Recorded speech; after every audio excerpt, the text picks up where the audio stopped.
Hello po sa ating lahat. Good afternoon po. It's me, Momshie, Mailyn Vlogs. Reading time ulit po kami at saka magdodrawing si Little Boss. My Ochu has my favorite little pet. Welcome as for kids. We have little trees. And later I can draw with a pencil for you and your video citizens. Okay, we start. Ito yung mga napili niya pong Now it's not boring anymore. napili Today niyang we turn stories. into Not boring Tenor. stories daw. So, let's start. First story, Grandpa's birthday present. What's that? Okay, It's listen. just a bank. Yes. Tina and Mark wanted to surprise Grandpa for his birthday. Grandpa's birthday is next Sunday. Let's get a nice present to him. He's a wonderful grandpa, said Tina. What present can we get for him? Asked Andy. A birthday cake, shouted Mark. I like cakes.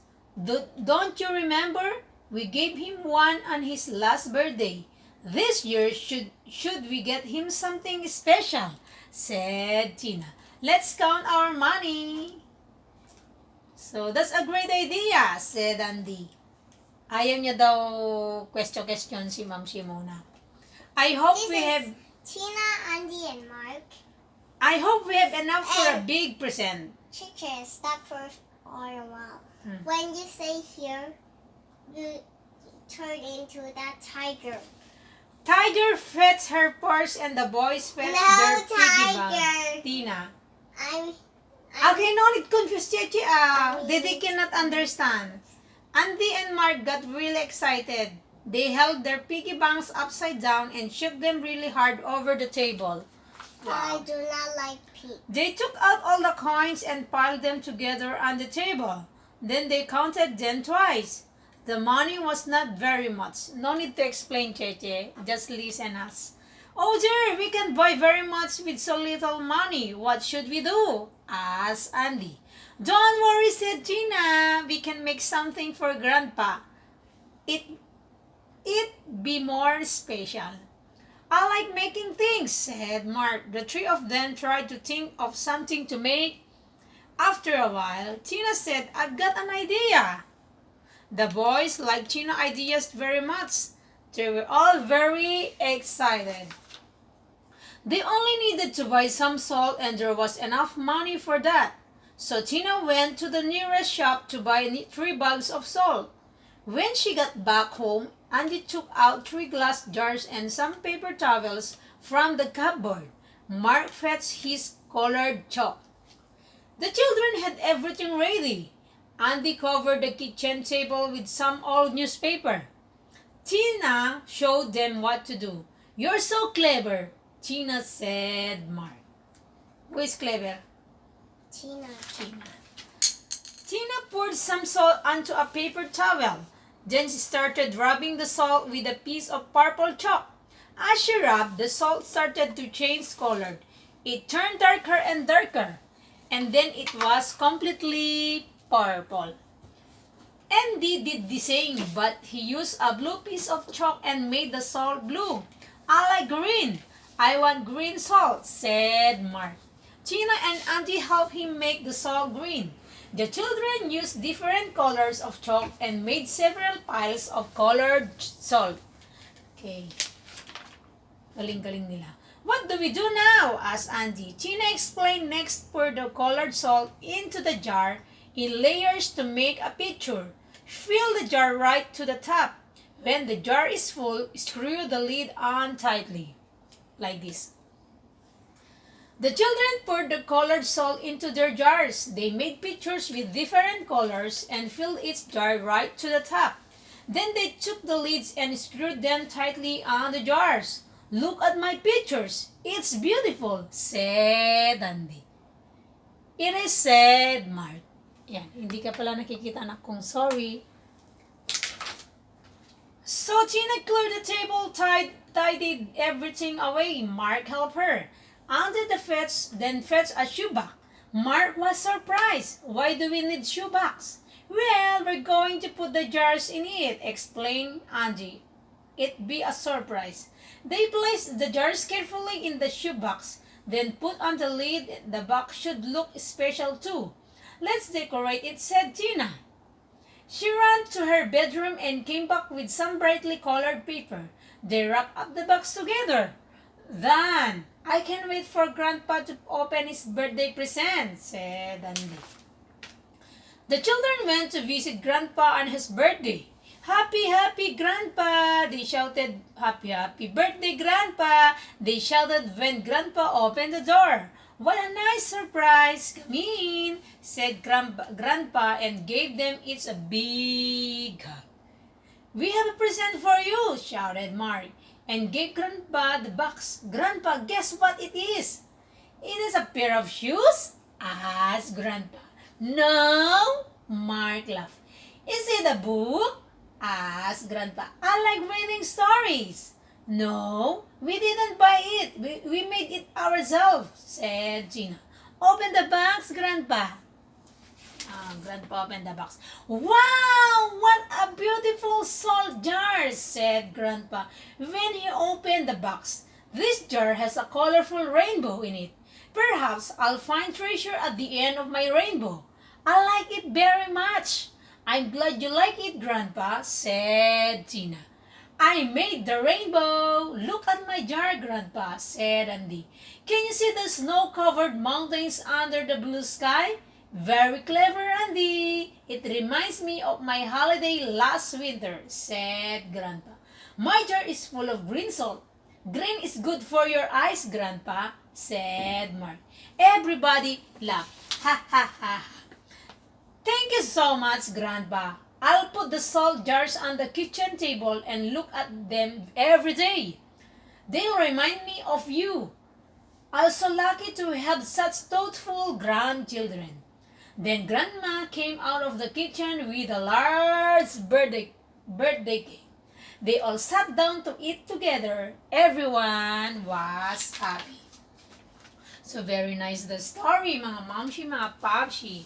So this one, Randy's haircut. Do you want this? Okay. Tina has many toys. Okay. Tina has many toys. She is writing a story about them. Randy's a cute toy rabbit. He has white hair on his body and black whiskers on his cheeks. Okay? So Randy and his friends live in my room. When I am at home, I play with them. But they do not move or make a sound. When I am at school, they play and chat. One day, Peter the postman brings Randy a letter. It is an invitation from Dolly. She is a pretty doll and lives in a beautiful doll house. Dear Randy, please come to my tea party tomorrow, Dolly. I can't wait to see Dolly. Who is this? Peter? Randy. Randy puts on a new t-shirt. He goes to his friend Robbie the robot. Robbie, can you help me cut my hair? Sure. Your hair looks neat now. Thank you, Robbie. Randy is happy. On the way home, Randy meets Ducky and Fluffy. How do I look? I like your t-shirt, but what's wrong? Don't you like my new haircut? Ducky takes out a big mirror. Randy looks in the mirror. I like my short hair. It's really cool. Oh no! Where are my whiskers? And then Randy looks and looks, but he cannot see his whiskers. He upset. He runs around. I can't go to the party without my whiskers. Fluffy wants to help. He thinks and thinks. He pulls his hair too. Stop pulling your hair. It's falling on me. How can we help Randy? So Ducky has an idea. She picked up Fluffy hair. Fluffy gets some glue. Then Ducky sticks Fluffy hair on Randy's cheeks. Look, your new whiskers are almost ready. You're welcome. Dolly smiling at me. Thank you, my friends. Randy, Ducky, and Fluffy have a great time at Dolly's party. So, can you draw now? Yes. You draw what? I'll draw something fun. I'll get my book. Okay, faster la. 5 minutes 3 minutes more. Because we go down. But I have my No need own diary. nagtulong My diary is here. your diary, okay. Be careful, be careful. Power? This one. Yes. That's La, my be careful, you diary. sit down la. 3 minutes more. My diary is something. Just draw Marshall as 𝙤𝙤. And then Marshall only, okay? Yes. Okay. I draw Marshall. Oh. First, here. Show them, okay. Here's a head. Okay. Here. Okay, go. Here's the hat. Okay, be careful. Like this. I Later, will. I'll show you how this looks like. Who's that? Marshall? Yes. Okay. Don't cover, Here. Here's the Marshall. Marshall as 𝙤𝙤. Marshall's down. And it smiles very happy. It looks down. And it smiles and it moves.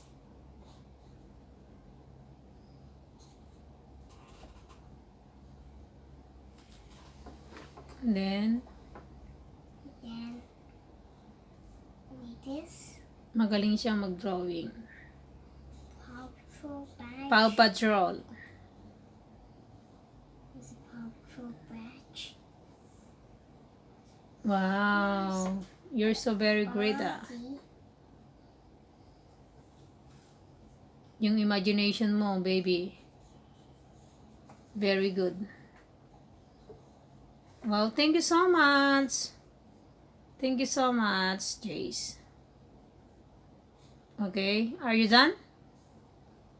Okay, we say bye-bye la? Wait for a while. Okay. Wow, thank you so much, Jace. Thank you so much. Here's the picture. Ayan. Thank you so much for Watching reading and drawing. Don't forget to subscribe, like, and share. If you like, thumbs up. If you don't like, thumbs down. Don't forget to subscribe. Ding dong bell from a well between Momshie, Mailyn vlogs. Bye bye.